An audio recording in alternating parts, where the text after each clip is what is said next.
갑니다. 응급간호. 응급간호에서는 응급처치 구명 4단계 여러분 많이 했으니까 아시죠? 아시지만 기본적인 것 꼭 한 번 더 보시는 거예요.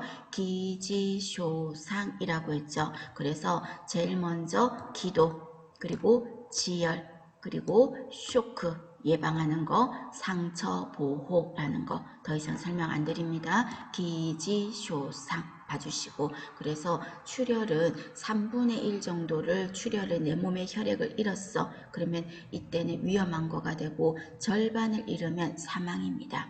그래서 우리가 환자를 응급 환자가 있었을 때 먼저 1차적으로 빨리 관리를 받아야 될 1순위 있죠. 그런 환자를 1등급 환자라고 합니다. 그래서 1등급 환자라는 말은 먼저 관리를 받아야 될 환자인데 1등급은 적색표로 보통 표시를 한다고 합니다. 그래서 그럼 1등급 환자는 어떤 사람이냐 하면은 아시죠? 호흡이 정지된 자, 그리고 심정지 환자, 그리고 대출혈, 그리고 또 어디 손상을 입은 자, 흉부 손상을 입은 자. 그래서 흉부라는 게 흉곽 쪽이니까 심장과 폐가 있잖아요. 그래서 1등급 환자에 들어갑니다. 알아두시고요. 그 다음에 우리가 의식이 없을 때 제일 먼저 해야 될 일은 기지쇼상이니까 기도를 열어야 되겠지. 그래서 무의식 환자에게서 제일 중요한 게 뭐냐 하면은 기도 유지잖아요. 그래서 머리를 조금 뒤로 기울이고, 그러니까 이마를 뒤로 기울이고 턱을 들어 올리는 거. 그죠? 그게 가장 커. 그리고 또 자세는 어떤 자세가 좋다? 측의를 하든 아니면 앙화의를 했다면 고개를 어떻게 하자? 옆으로 하자 하는 게 기도 유지 방법이죠. 되셨습니까? 그럼 일반적으로 머리를 뒤로 기울이고 턱을 들어 올려서 기도를 열어주는 건데, 밑에 보시면 환자가 두개골을 다쳤어, 또는 경추를 다쳤어, 이렇게 경추, 척추를 다친 것 같다, 이런 말이 나오면 어떻게 해야 됩니까? 목을 뒤로 확 제끼면 안 되잖아요. 그래서 목을 지지하고 턱만 들어 올리는 거죠. 이거 두 가지 여러분 상황 구별하시겠죠? 그래서 머리를 다치고 또는 경추를 다쳤다 이런 말이 있으면 목을 제끼면 안 돼. 목을 잘 지지하고 턱만 들어 올리기 하는 거 구별하시겠습니다. 자, 그 다음에 지혈대를 사용할 때, 지혈대는 이때 우리가 출혈이 아주 심하면 제일 먼저 할 일은 어떤 겁니까? 심한 출혈일 때는 직접 압박이 먼저죠.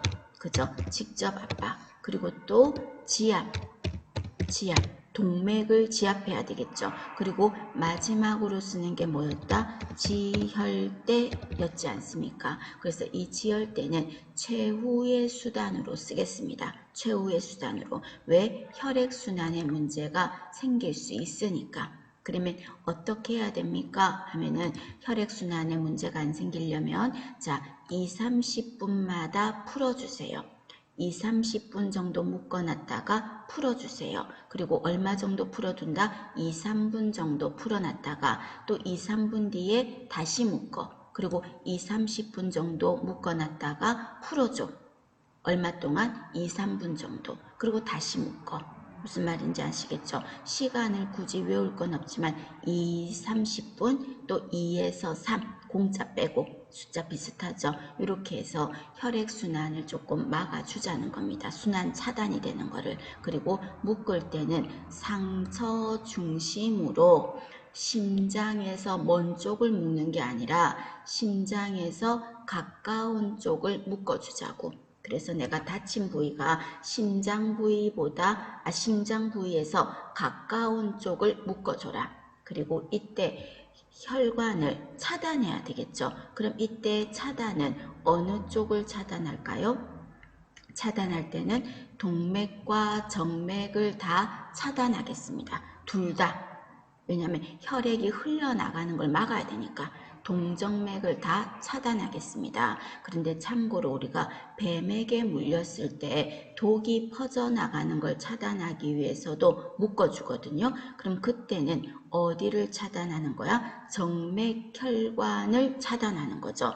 뱀에게 물렸을 때는. 그래서 사교상일 때 뱀에게 물렸을 때는 어디를 차단한다? 정맥혈관만 차단하는 거고, 만약에 출혈이 너무 많이 심해서 지혈대를 사용할 때는 동정맥을 다 차단하는 거고. 되셨습니까? 한번 알아두시겠습니다.